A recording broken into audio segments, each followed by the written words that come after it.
څنګه له خپل موبایل نه ګوګل اکاونټ یا جیمیل اکاونټ ډیلیټ کړو.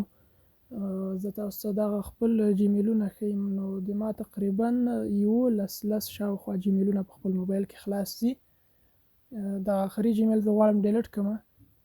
که تاسو هم دغسې ډېر جیمیلونه جوړول غواړئ په خپل موبایل کې خلاص کړئ، دغسې ډېر جیمیلونه جوړ کړئ، نو دغه ویډیو به هم تاسو ته د همدې ویډیو په آخر کې په سکرین وښودل سي او دغه ویډیو زموږ په چینل کې هم کتلی سئ، هلته داخل سئ ویې ګورئ، پیدا کولی سئ. نو په همغه طریقه تاسو دغسې ډېر جیمیلونه جوړولی سئ. نو زه غواړم د آخري جیمیل ډیلیټ کړم. تاسو به دې ځای نه ووځئ، په خپل موبایل کې به سیټنګ ته راسئ، دلته به لاندې راسئ، په جنرال منیجمنټ په دې به کلیک کړئ، په دې به کلیک کړئ، په دې به چې کله کلیک کړئ دلته په اکاونټس کلیک کړئ. تاسو ګورئ دغه ټول جیمیلونه موږ ته راښکاره سو، کوم چې زموږ په موبایل کې خلاص دي. نو که دا ځای تاسو پیدا نه کړ، یو څه پکې ګډ وډ سولئ دغه جیمیلو ځای، نو بله طریقه زه تاسو ته ښیم. تاسو به شاته لاړ سئ، دلته به په لومړي سر کې په دې سرچ کې ولیکئ اکاونټس.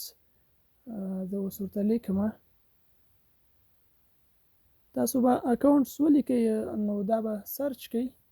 بیا که هر ځای کې دا تاسو ته پیدا کېږي، دا ګورئ په دې به کلیک کوئ، دا به راخلاص کوئ. دلته ګورئ هغه د جیمیلو ځای دلته موږ ته راواړو. په همغه تېره طریقه کې په دغې طریقه باندې هم په هر طریقه تاسو غواړئ پیدا کولی سئ. اولنۍ طریقه باندې که پیدا نه سو، په دې دویمه طریقه یې کوئ.